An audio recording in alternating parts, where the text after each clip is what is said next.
Hey guys, and welcome to another edition of the Heel Tough Blog Podcast. It is the off season, but we are back yet again. Anthony Pagnotta, your host, as always. Josh Marlowe riding shotgun alongside of me for this podcast here. And today we are doing a state of the program address. We haven't done this in a while. Usually was just an article, but we're going to turn this into a podcast. And I think this is something we'll probably have to do probably every couple of years as we start to go throughout the next few seasons in Tar Heel football. And I think this is the perfect spot to do it. Yeah. 2 years ago, a little over 2 years ago now, of course, about 2 years and 3 months ago, Tar Heels went back to head coach Mack Brown. Interestingly enough, we went back, found the audio from that day, and you have to hear my take on what I thought of the Mack Brown hire at the time. Concern with it is right now you've got no coordinators with you. Nobody. And the guys that are rumored to be his favorites to come with him are both free agents. And he said in his press conference today, he has not had a conversation with anybody. How is that even possible? My thing is why would you not give him time, maybe just a couple of days, to get a staff together? And maybe in that time period, you do end up interviewing somebody. How long does the energy last, though, is the question. Does he keep that same energy for this year, and then that's it? Does he keep that energy for all 5 years of his contract? I mean, that's the one thing that also – I mean, that's a thing. Look he's 68 years old. Nick Saban's 67, though. Established program. Totally different. Not even close to the same thing. I'm not worried about age. I mean, age has to be a factor when you're coming in and reestablishing something. You idiot! Jiminy Christmas.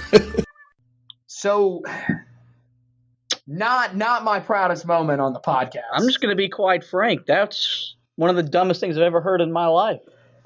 Yeah. No, it wasn't. It wasn't great. If you go back and listen to that podcast, which I mean, if you guys want to go all the way back and listen to that one, that's episode 57 of the podcast. You brought up some really, really good points as to why they made the hire, and when you look back, That's what you now, pay me for is my knowledge. Yeah, sure.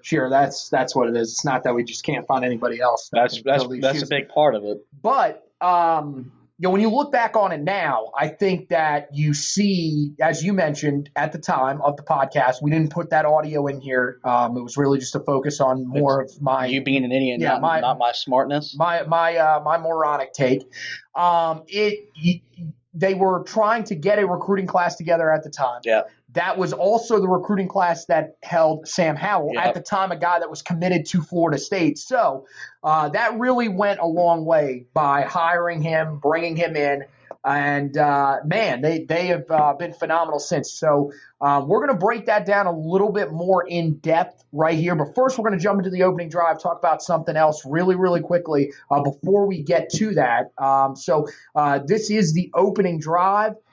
It's time for the opening drive on the Heel Tough Blog Podcast. And we're going to start by doing the thing. So I wanted you to have a chance to do this. And I'll give my rankings. I'll go a little bit in depth, but not as in depth. I caught you off guard here. I didn't get the rundown for today's show. I thought we were just talking about Mack Brown and what he's done in Carolina. There's always got to be an opening drive segment because we're going to have something for the eventual sponsors whenever we get back out of COVID to be able to sponsor on the show. Right. So I gave my ranking of the 5 super seniors and their potential impacts for this upcoming season. So I'll read you off the guys, and then you can go ahead and go through your list. And I mean, we can do it however you want it. We could do it how me and Zach did on the last edition of the podcast with the 2022 recruiting rankings, where we can alternate, you do 5, I do 5, or you can just read your whole list. It's totally up to you. But the 5 guys that you're picking between are, of course, Bo Corrales, Timon Fox, Garrett Walston, Grayson Atkins, and Tyrone Hopper. All 5 of those guys took their extra year of eligibility that was granted by the NCAA and will be back for this year. So we're labeling them as super seniors. That article is up on the website right now. If you guys want to go check that out, HeelToughBlog.com, you can check out that full article there. But we're going to talk a little bit about this. So I'm interested to see which one of these guys you think will be the most impactful. But who do you think, ranking them from 5 to 1, how do you think it shakes up? So I'm going to go number 5, Grayson Atkins. Number 4, Tyrone Hopper. Number 3, Garrett Walston. Number 2, Timon Fox, and 1, Bo Corrales. Okay. All right. So not that far off from me. So I had Tyrone Hopper. I think, you just look at the young guys that are at that, the edge rusher spots. I think that there were some guys that we saw grow as the season went along. I think it's going to be really, really hard to continue to try to hold off Des Evans. And I think that's ultimately one of the things that the staff hopes to achieve this year is to sort of, start that transition that you're going to have in the offseason next year anyways, even if Tyrone was to come out and be a big part of what you do. I have Grayson Atkins at 4. I think really it's we saw him get into a rhythm late in the year last year. He's going to be your primary kicker, so he'll be handling the extra point, those duties for the entire season. And then I think early in the year, especially with the fact that you're losing Daz Newsome, you're losing your top 2 running backs, I think that there is some potential that you're going to need him to kick field goals. To kick some important field goals for you in some of those early games. I mean, like we mentioned, you've got a road game against Virginia Tech that you may need him in. You got a game against Virginia, a team that you haven't been able to beat in 4 years. So those are the types of games where he may be put in some of those situations because you don't have that backfield that could score as easily as they did last year. You don't have that slot receiver that could break out and break one for a red zone touchdown like you did with Daz Newsome. So we'll have to keep an eye on that. So that's why I have him at 4. Garrett Walston coming back. Like I mentioned, they're losing a lot in both the receiving game and the running game. He can help in both aspects. He'll be able to open up running lanes for some of those younger backs. He did a great job of sealing the edge. He's really become a fantastic blocker. And I think you saw as the season went along, and especially in that Orange Bowl game, he became one of the more comfortable targets for Sam Howell. So I feel like he's going to continue to build on that role this season. And then, I've got Timon Fox as well. I think this one was probably the toughest one to, kind of debate in your own mind because I feel like Timon and Bo are pretty much your clear 1 and 2. It's just how do you rank them? Timon, coming back off of another pretty productive year. Again, still looking for that consistency. It's still, he's still a guy that is really just in bursts. But if he could get that consistency, I think he has a real chance to, expand upon what he's done at Carolina so far in his career. I mean, you got to think he has 21 career sacks so far, and that is tied for 5th with Lawrence Taylor. That would be a tremendous career, even if it just ended today. But look, he's still got a whole nother season to go at Carolina. So I think he has a chance to potentially reach that double-digit sack total if he can continue to build on what we saw from him this year. We'll just have to wait and see. But I think with Bo Corrales, he's the number 1 here. And I think we can both agree on this. It's because you look at everything that Carolina is losing at wide receiver, with De'Ami Brown gone, Daz Newsome gone, and you combine the fact that this is a guy that, coming into last year, they thought was going to expand upon a season where he had 575 yards receiving and 6 total touchdowns. He fits what Carolina wants to have, and I think he'll still fit well with the guys that are going to be in there. Joffrey Brown's probably going to take over the role that his brother held the last couple of years as the guy that can take the top off of the defense, can catch some things in the short and intermediate passing game, and end up making some big plays afterwards as well. And then you'll have Josh Downs in the slot, which will be a guy that'll be similar to what Daz Newsome does, maybe even a little bit more of a polished route runner that'll allow you to do some more creative things with your offense. But Bo Corrales is going to continue to hold that red zone threat role, that go up and get it type of receiver, and will also be a guy that, as we saw, at times in 2019 and then even early on last year, including the game that he got injured in against Florida State, he can be that go-to guy on 3rd down. So that's why I have him up there. And so with that, we'll move on to the discussion of the state of the program. And we'll start with that coaching staff. Go back, take a listen if you're just now tuning in at this part of the podcast, to that quote that I started with, where I say that he doesn't have any coordinators in place. Well, he went out and put together a great group of coordinators. And remember, there were some people that were a little on edge after Cliff Kingsbury basically turned them down. There were rumors that Gene Chizik wasn't coming. And then remember, there was actually a point where they didn't know if they were getting Jay Bateman. So Greg Robinson was the rumored defensive coordinator, an older guy who pretty much was just, in most people's mind, a last gasp guy. But Carolina ends up with Phil Longo as their offensive coordinator, and they end up with Jay Bateman as their defensive coordinator. Let's start with Phil Longo, and we're also going to talk about some of the other guys that have been on this staff, but I think the coordinators are where we need to start. This was a hire that I think at the time was looked at as a really strong hire, but there were concerns about the red zone offense. I thought that in year one, those were justified. There were still some struggles for Carolina, but I thought he took a really big step in year two. And I think year three is going to be really telling with everything that's gone. If his red zone offense can continue to be as efficient as it was last year, it'll just continue to show how he's evolved as a coordinator. We're going to find out what kind of coordinator he is, because you're losing 2 1,000-yard running backs, and then you're losing De'Ami Brown and Daz Newsome, guys that can make big plays for you in the passing game. But with that being said, they put together the best offense in Carolina football history a year ago. And they could score 40 on any team in the country. And you've got a quarterback that's going to be, if not the first, the second quarterback taken in the NFL draft. That hire, and at the time I was critical of it. And remember year one, I was very critical during the season of his play calling, specifically inside the 20. Well, are we acting like you're not still somewhat critical? I'm still critical, yes. But if you just criticized his Orange Bowl it was bad. Game plan a few weeks ago.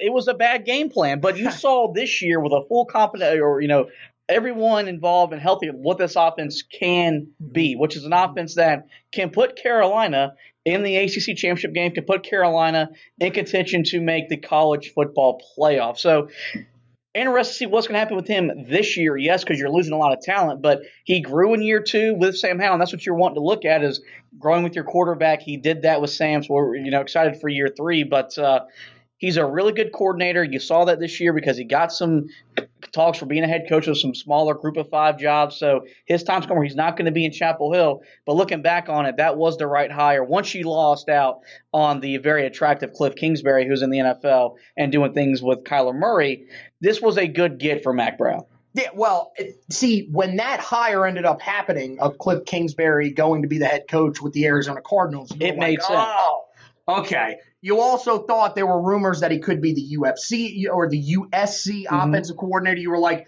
okay, well, that would make more sense too. That's a better job than Carolina. If we're being honest with ourselves.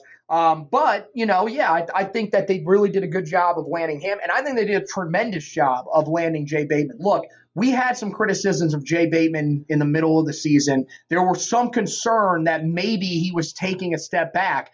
But I think as the season rolled along, as you started to see some of these young guys that, again, I know people don't like to hear this, but it is true, and it's something that you have to be able to admit to yourself, is that they are his guys. Look, that's not to say that the guys that are on the roster aren't his guys. Look at how many guys that are veterans still played significant roles this year that maybe didn't fit his defense quite the way that he wants them to, but he was able to still sort of adjust his scheme as the year went along. But once those young guys started rotating in, you can see why there is so much excitement around this guy who, in his time at Army, right before the Tar Heels made the hire, he was one of the better defensive coordinators in the country, including when he shut down one of the more dynamic offenses in the country at Oklahoma. And we're starting to see that this defense is getting there.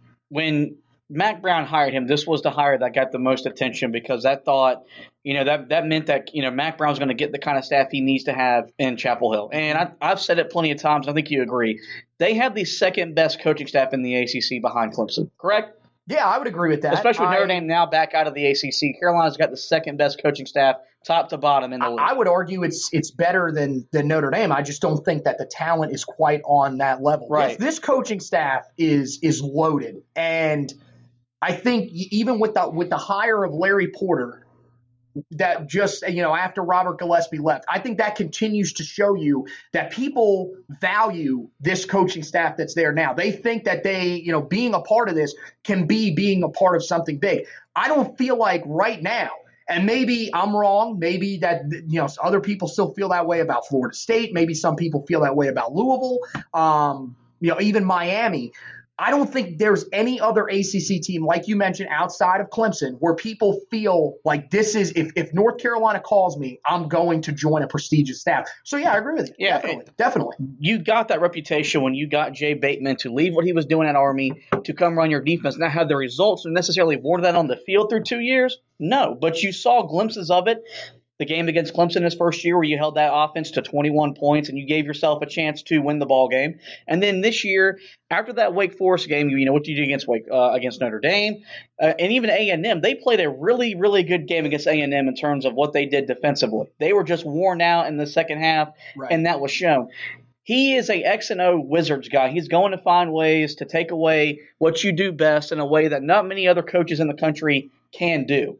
And so, had Carolina gotten Gene Robinson or that old guy to come here, there wouldn't have Greg Robinson. Yeah, exactly. Gene Robinson was a Don't former even know corner. his name. Gene Robinson was a former corner for the team back in the late 2000s. Like if Carolina brought that guy in, you would have been questioning the Mack Brown and the state of the staff moving forward. You got Jay Bateman in here. You look at the guys, what he's doing on the defensive side of the football with Dre Bly, who's now becoming a really good up-and-coming head coach. You've got Tommy Thigpen there with you as well, and Tim Cross on the defensive line.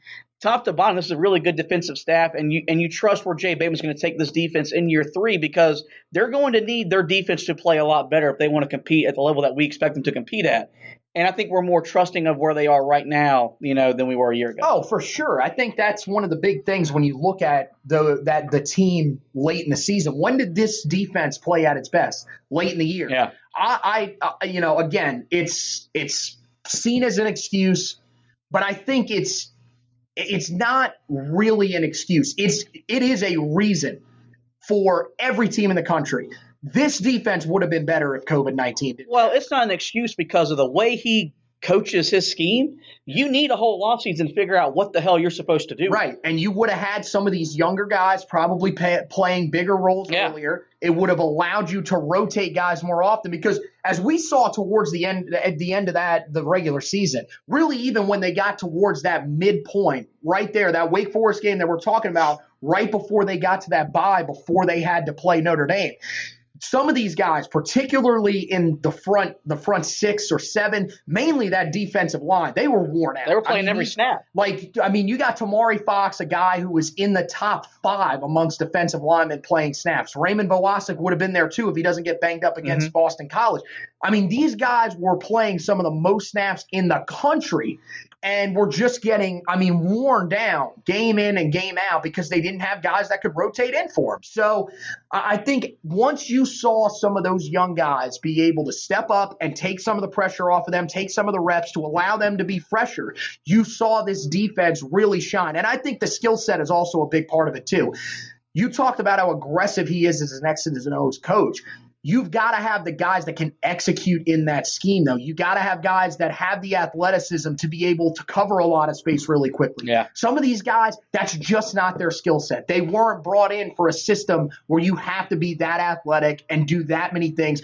Mainly, you look at like Jeremiah Gimmel. We talked about it towards the end of the season. He's been put in coverage so often. That's not his game at all. And that's fine. You need guys that can be in the box linebackers that can help you in the run game and occasionally blitz. That was held by Chaz Surratt. Chaz Surratt was better in coverage, but Chaz Surratt was a better blitzer as well. So they felt that it was more act for him to be able to rush the passer and allow Gimmel to just hold his own in pass coverage. So I think you'll see that as it goes forward. Dre Bly, that's one of the other guys that I wanted to talk about when we talk about some of the assistants. Look, Robert Gillespie's moved on, so we're not really going to focus on him that much, but he did a tremendous job. Yeah. That was another great job by Mack Brown. Remember, he and Tommy Thigpen were the only holdovers from Larry Fedora's previous staff. And he nailed it with both of them, I think, especially with Gillespie. Now that's, of course, going to be held by Larry Porter. Great hire, as we talked about a couple of podcasts ago, guy that's been everywhere. But Dre Bly, I think, is the star when you talk about these other ones because he was an unknown. This was a guy that coached a little bit of high school football in the Charlotte area at Myers Park High School, coached his son up a little bit, had some established relationships with some of the guys in this area. But I think there were a lot of questions about whether he would be able to go outside the Charlotte area and recruit at the level that he has, and what he would be able to do on the field as a defensive backs coach. I think right now he's still handling just cornerbacks. I think Jay Bateman's still taking on the safeties. But I think from everything that I've seen, he's checked all those boxes and more. He has been fantastic. Yeah, I mean, look, we all knew when he got hired what he was hired for. You were hired to go recruit, which was nothing wrong with that. Mack Brown wasn't bashful about that when he made the announcement he was hiring him. Look, we need guys to go get talent here to come play for me.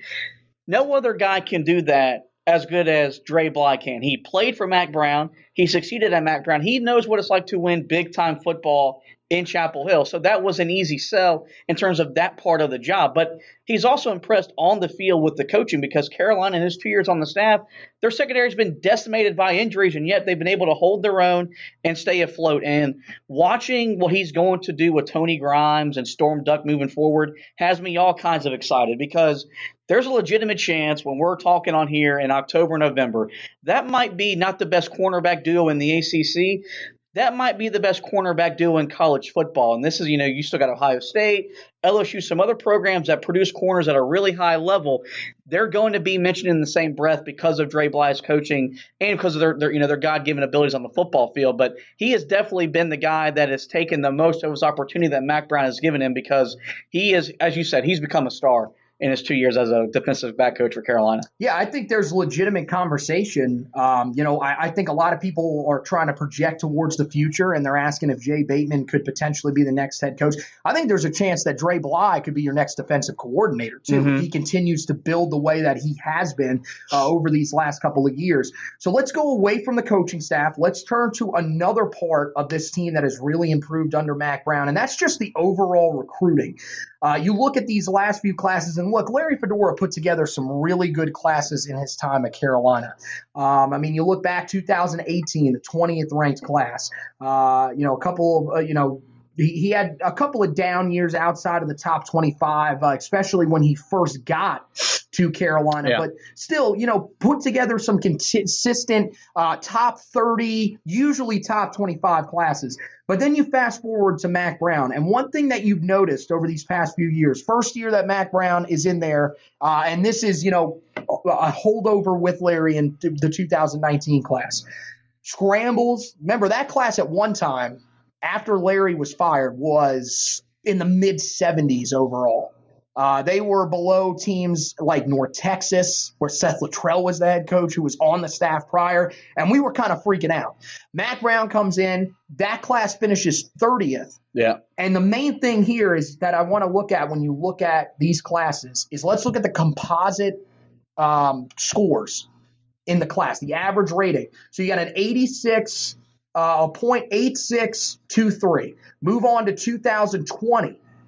That class then moves up to 13th. Now, again, that's with the late addition of Tony Grimes. Before that, I believe they were like 18th or 19th. But Tony Grimes comes in late. They end up moving up, finished with a phenomenal class. But even on signing day, you were still saying this is a really, really strong class even before Grimes reclassified. Average rating in that class, a .888. Then you move on to 2021, and now we're starting to see what's happening here.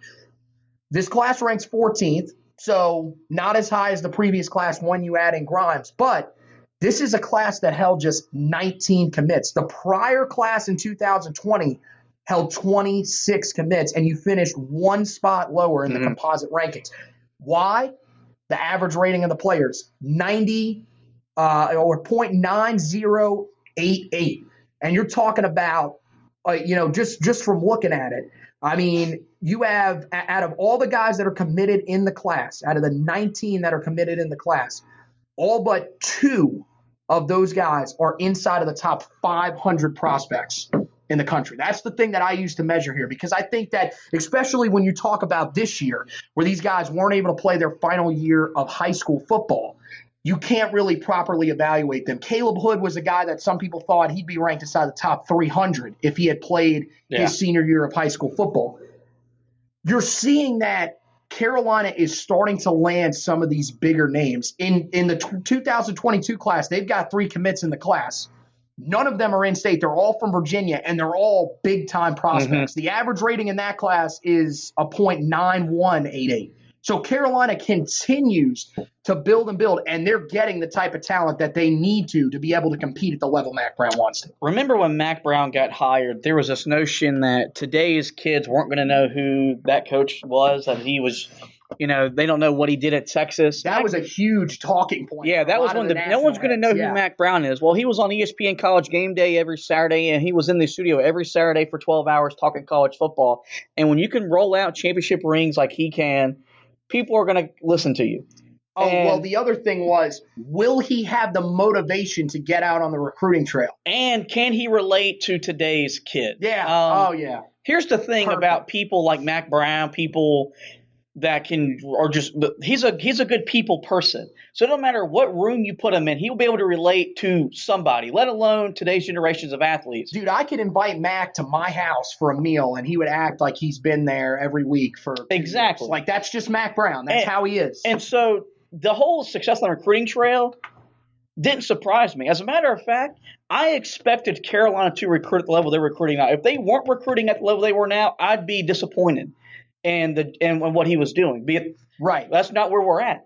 He can go into about any bedroom he wants to and get just about any kid he wants. Okay, living room. House. Okay, that's so here's and that's the thing that matters is that and he mentioned it whenever he took the job. We got to be the cool place to be in terms of recruiting. Well, what's Carolina done since they've renovated the locker rooms? They've got state-of-the-art locker rooms. Social media wasn't a big part of Larry Fedora's staff. You look at Carolina football's Twitter account; they're always posting something. They've taken it to another level. Definitely. It should. They're pushing out content. Every level they've had to up their game. They've done so, and that's the thing. He took the job that he could look at it from the CEO and say, "We got to get better in this area to relate better to recruiting." He did that because Larry Fedora just ignored it. And then you look at what he's done in-state with the relations. He has rebuilt recruiting relationships in a state. He did it in 3 weeks when he got the job because Carolina's not where they are right now. If he doesn't get Sam Howell to come to Chapel Hill. Oh, easily the biggest. That is the biggest recruiting win in program history, especially for the modern era of Carolina football. If he would have went to Florida State – or wherever, if he would have went somewhere else. Carolina doesn't play in the Orange Bowl a year ago. They're not seeing where they are right now where they're going to be a top 10 team in the preseason with a chance to legitimately make the college football playoff. They're not there without Sam Howell. But Sam Howell doesn't come to Carolina without Mack Brown. Definitely. Yeah, no, I definitely believe that. And, part of that credit also has to go to Dre Bly. But Mack Brown did a phenomenal job. I remember hearing stories because I live close to Sam's former high school, Sun Valley. I heard stories of, look, he's here at least once a week in person trying to, change his mind and get him to Carolina to play for his home team. And it ended up working. And yes, I'm with you. I think if you go back and look at this, and especially with the importance of a quarterback in today's football, that's the biggest recruiting win in program history because you have no idea where you'd be sitting at right now. More than likely, look, I don't know. Maybe this team still is pretty good. I think they probably would still be in decent shape because I think Jace Reuter probably ends up becoming your starting quarterback. I think Jace probably could have led you to some success, but you're probably a 6-6, 7-5 football team. You're not where Sam Howell has you at right now. So that was huge. I think it's only going to improve from here. You talked about in-state, man. I don't think anybody foresaw how quickly he was able to lock that state down. And, the thing that was so important was that when you looked at, the 19 class, you went in, did what you had to do to scramble and get some guys in state. But when you got into the 20 class, and especially the 2021 class, those were two of the best classes this state has ever produced. And you, in just that short period of time, were able to reestablish yourself and put together tremendous classes in both of those years and take back the power from an NC State team that looked like they had everything going in the right direction in terms of recruiting and landing these in-state guys. So then you move on to the on-the-field results. You talked about it a little bit. Let's, break it down a little bit more. It's still really hard to believe that this team is a little over 2 years removed from 2-9. Yeah. And Nathan Ellen being your starting quarterback, one of your wins coming against Western Carolina. Now, you, as you mentioned, just appeared in the Orange Bowl. You're looking at a season where expectations are as high as they've been in Chapel Hill since the late 90s. And he's done it in 2.5 years. I mean, it's remarkable. There's no other way to describe it. And this point right here, I think, shows how much of a dumbass I was back then. I do agree that you were a dumbass. With that being said, in terms of the on-field success, I said it during this year, I thought they were ahead of schedule. I thought it would be year 3 you're looking at going to the ACC Championship game, going to a New Year's Six Bowl. It happens in year 2. When he took the job, the biggest thing he stressed about the on-field, is, winning's important. The biggest thing that killed Larry Fedora was he couldn't beat NC State and he couldn't beat Duke. And Larry Fedora now Mack Brown, granted, he's lost to Appalachian State. He's lost to Wake Forest, but he's blown out NC State twice, and he's beaten Duke twice. And so that's a big part for Tar Heel fans that, look, knowing that we're a basketball school, when it comes to winning football games, okay, we at least want to beat our rivals on a semi-regular basis. But then you play the number 1 team in the country, Clemson, in your home field, and you take them 60 minutes, had a chance to win the game. You played Notre Dame a full 4-quarter game in Chapel Hill. You played in the Orange Bowl against a really good A&M team many people thought should have been in the playoff, and you played with them for 60 minutes. The on-field results are already there in year 2. You won 7 games as your first year, and then you've won 8 games. So you've taken the natural progression of winning more in every year you've been on as you've been back as the head coach. And so now you're setting yourself for a really, really big year 3. But you're right. I mean, we're not that far removed from seeing this team, legitimately go in that game against Western Carolina thinking they could lose that game. So now we're sitting here thinking that they could go play in the college football playoff and it wouldn't be that much of a surprise. And it's just been a remarkable job. That's been the biggest thing that surprised me. The recruiting had to surprise me.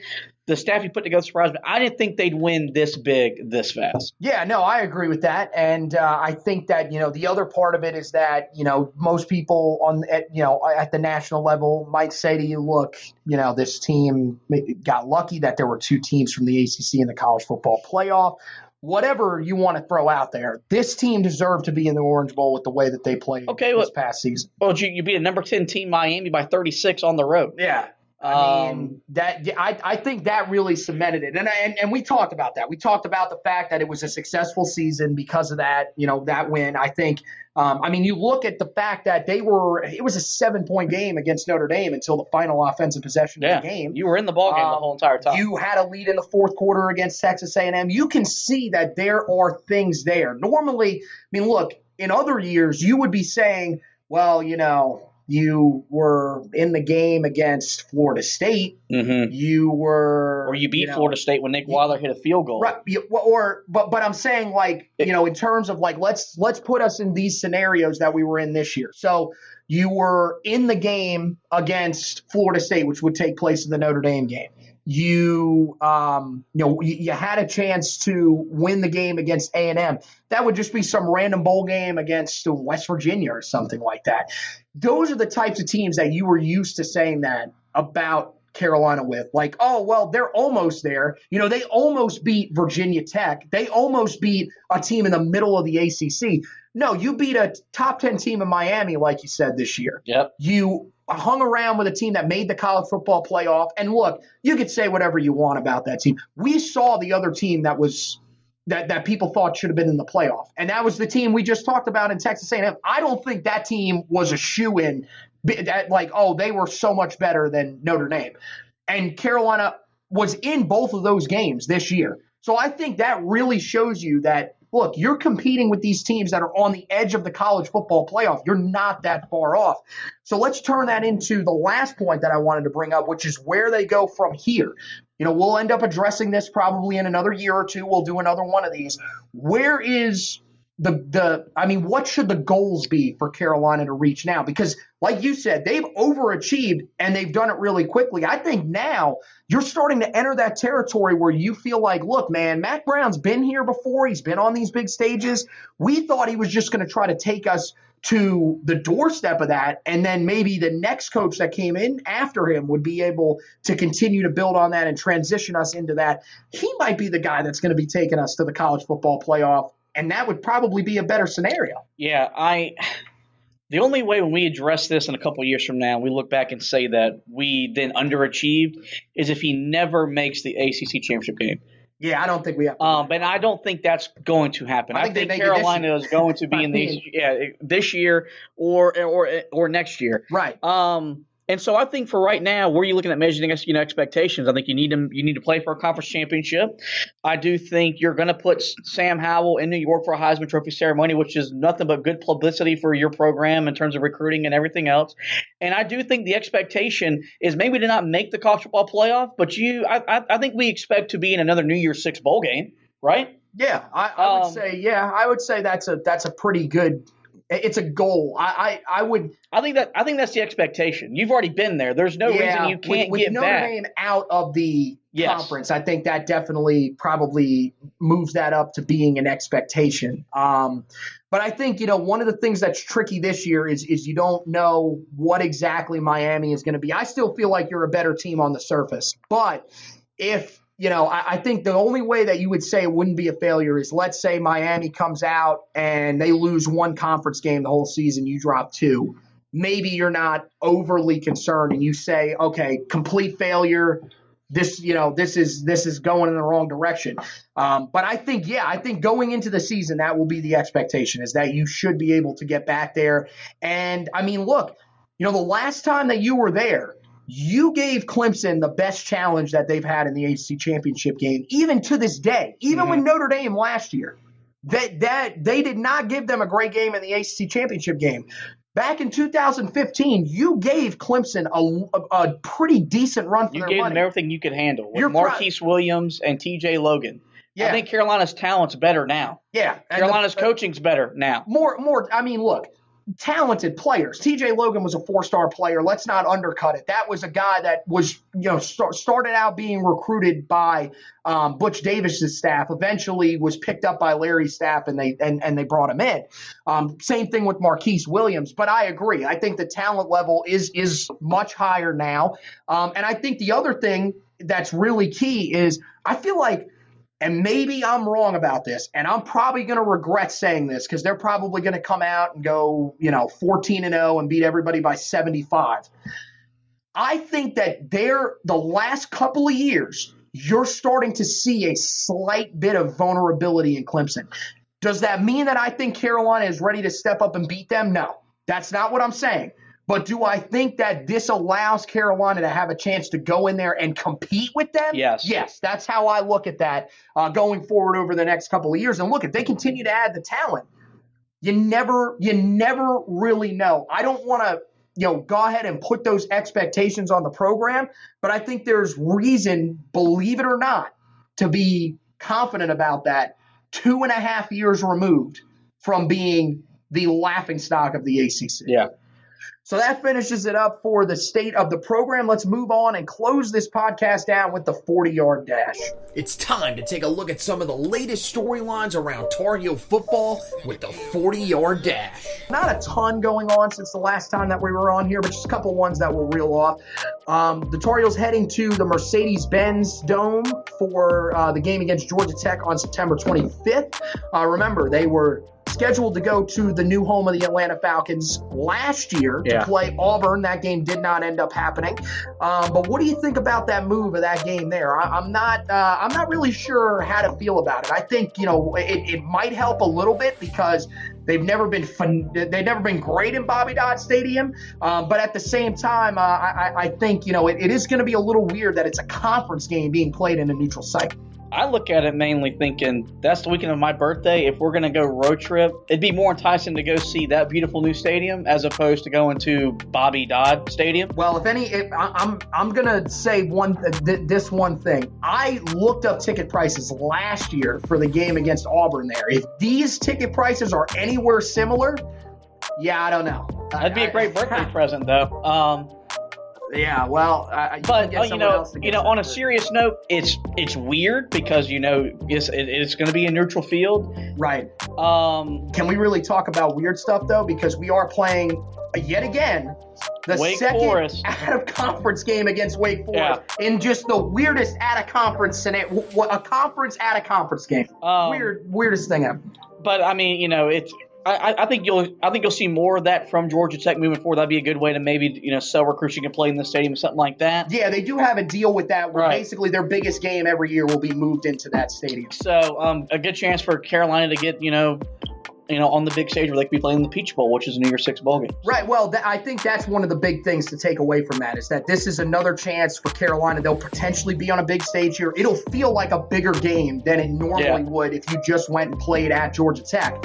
So I think that's definitely interesting. So, yeah, we'll have to keep an eye on that. Who knows? This could be, semi-yearly? Yeah, semi-yearly. That's what it is. We were arguing about this a couple of weeks ago about the bi and semi. It's semi-yearly because you got into the bi-weekly pay, which means every 2 weeks. But technically, it should be the semi-weekly pay at a job because it's every 2 weeks. Bi-weekly would mean twice a week. That's why we're single, because that's what we argue about is bi-weekly and semi-weekly pay. And I think it may also have to do with something about the fact that we've done 224 editions of this podcast in 3 years. But either way, let's move on to the next storyline. The Tar Heels added 3 walk-on kickers that are preferred walk-ons. So they added, of course, Tegan Linderink. You guys remember him from the last edition. We told you that they added him. Well, they also added Cole Maynard, who is probably going to come in and be a punter. If that last name sounds familiar, it should. Former NFL punter Brad Maynard is his dad. It was also his coach at Huff High School. And then the Tar Heels also added Todd Pledger, a kicker who kicks at Mountain Island High School. Oh, he pledged his commitment to Carolina. Great stuff. Yeah, gotta love it. He, of course, a high school teammate of Gabe Stevens, but it is kind of interesting that the Tar Heels are adding this many kickers, probably looking towards next year more than anything. I don't really think it's any concern to Grayson Atkins this year. And at punter, I think, look, when Ben Kiernan wants to leave, that'll be when he'll give up that position because he had a great year this year. Yeah, I think it's more just about, coach's cliche. You want to have, competitive depth. That's what Carolina and Mack Brown's trying to build. Really disappointed, though, mainly. No article on the website about these preferred walk-on kickers joining the football program. No, there were mentions of these guys joining. Todd Pledger was not on there. I wanted breakdowns of their film. I mean, look, man, there's not a ton of stuff out there about these guys. But no, Cole was mentioned in the weekly storylines last week. Tegan was mentioned in the weekly storylines the week before. And then Todd will probably be mentioned in the next edition. I didn't put one out this week because I'm going to be honest with you. His preferred walk-on commitment was pretty much the only storyline. It was a dead week around Tar Heel football. So we're going to hold off a week. I'm not going to put out an article with one headline. That's just really wasting y'all's time and everything like that. So we'll just wait until next week. But we will have a breakdown of what Todd Pledger and his pledge brings to the table going forward. Jace Reuter lands at North Texas. Mm-hmm. I ultimately feel like this is a really good landing spot. I love that spot for him. Ends up working with Seth Luttrell. Now, interestingly enough, no connection between them. Nope. Jace came in way later, but there is a connection with the coaching staff. Mike Eckler, who was the outside linebackers coach for the Tar Heels, was the one that put him in touch with Luttrell. Both sides really like the fit, and he ends up going there. I mean, look, this is a good spot for him. It's closer to home. Of course, he's from the state of Kansas, Norton, Kansas, to be specific. So a little bit closer closer to home. And the main thing is that I love the fit in this offense. Remember how successful, if you're a college football fan, Mason Fine was so good in that system. Even before that, remember, I can't remember his last name, but it was the Alabama transfer, Alec James or something like that. He had a little bit of success there too. So I think that this system really works, and it's a great fit for Jace. Yeah, I think he's going to put there's going to be a rude awakening for Conference USA when he gets there. And the big thing for him, he's still got, 4 years of eligibility. He can go there. He's got a whole career to go because he had the injury last year that he suffered in the App State. He got the COVID extra year this year. Got the COVID extra year. So, yeah, he's got a whole career ahead of him and a chance to really succeed. One thing, though, you thought you were getting away from possibly cold weather. You got to pack a jacket, Jace. It's snowing there in North Texas, baby. So make sure that you're prepared for those winters that could be harsh over the next couple of years. Last thing we'll talk about before we get out of here, TJ Logan, not on the active roster, unfortunately got injured before the season, but he does win a Super Bowl ring. Congratulations to him. Wanted to shout him out. I've been trying to reach out, see if I could possibly get him on the podcast, but it's really difficult with some of these NFL guys, trying to get, in touch with their agents and everything like that. But if we do, we'll definitely have him on sometime. But, a guy that I think is just, when you talk about some of the more underrated guys in recent years at Carolina, when you look back on their careers, it feels like Elijah Hood's career got so much, what am I looking for here? I'm blanking on the word. I've had a great podcast so far. Recognition. Exposure. I think recognition is probably the best way. Like, a lot of Tar Heel fans look back on his career and are like, this is one of the most successful running backs in program history, and rightfully so. Yeah. He had some really good years, especially 2015. But I think TJ Logan really had just an under-recognized career at Carolina, and congratulations to him on winning that Super Bowl ring. Yeah, if you get him on, I want to ask him about how the Super Bowl boat parade was and where we can get that avocado tequila that Tom Brady got drunk off of, because I need to be that level of drunk in my life at some point. So this is an NFL topic, but I gotta ask this really quickly. What did you think about the lady that said, and this is relevant on this show because you lose sleep over Tar Heel basketball games, would you, if your dad was the silversmith that made the NFL Lombardi Trophy each year, keep in mind that a Lombardi Trophy is not one trophy that is handed out to every team and has this gigantic history. They are made new every single year. Yeah. Would you be losing sleep, as offended, demanding an apology from someone for disrespecting the trophy? Is this podcast going to be labeled explicit? Yes or no? No, we're not going to do that. So keep it PG-13. If my name was what her parents named her, I'd be a grumpy witch with the B too. Because Lorraine? that right there alone would be enough to make me wake up miserable. But that is that's the problem with society today. Those people should not be allowed to have an opinion.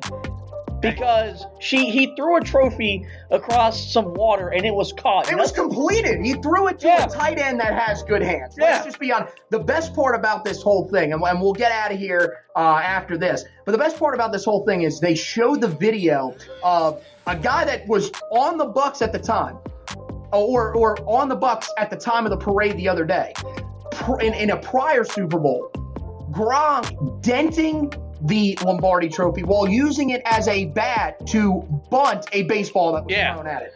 Hilarious. Absolutely hilarious. Look, we don't know if the Tar Heels were to ever win a national championship, if our guys would go that nuts with the national championship trophy. Who knows? I mean, look, I forget what bowl game it was.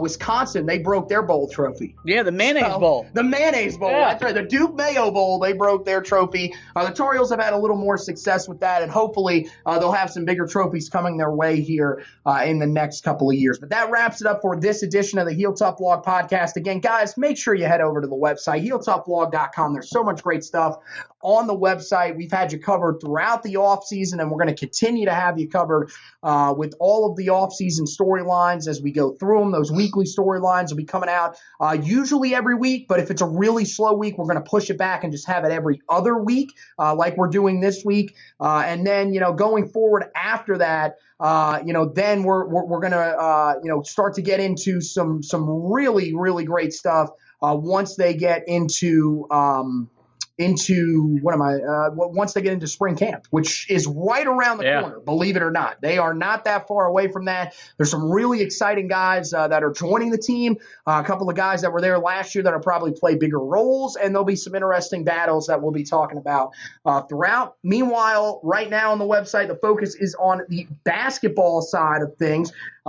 Carolina, in a weird spot. Let's just be real honest here. They are on the bubble, and we're going to have to pretty much watch them over the next couple of weeks to see where exactly they end up landing on the bubble. But we'll keep you covered on all of that going forward, whether Carolina makes the tournament or not. And you got Josh, you got Sarah Wiley, who's been writing the previews for you guys as well. She's done a great job since coming on with us, as well as Mark Krings, occasionally sprinkling in some stuff on the recruiting trail.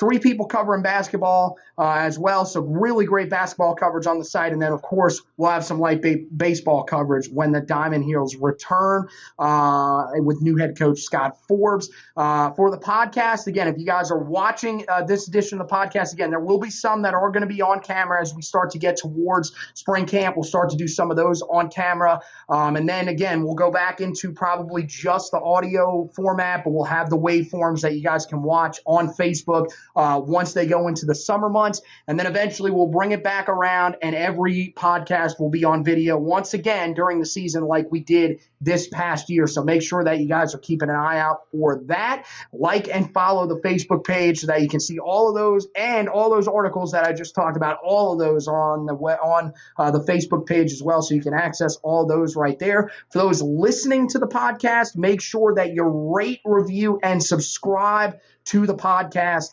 We greatly appreciate the rate and review. That helps us move up some of those rankings so that people, when they search Tar Heel Podcast, when they search Tar Heels, whatever, in their podcast player, people that haven't found it just yet can track down the podcast and join the family. And then whenever you are in there, make sure that you subscribe to the podcast so that you don't have to look it up. It'll be right in your podcast library every time there is a new edition of the podcast. You can pull it up and give it a listen right there on the spot whenever you want to. So that wraps it up for this edition of the Heel Tough Blog podcast.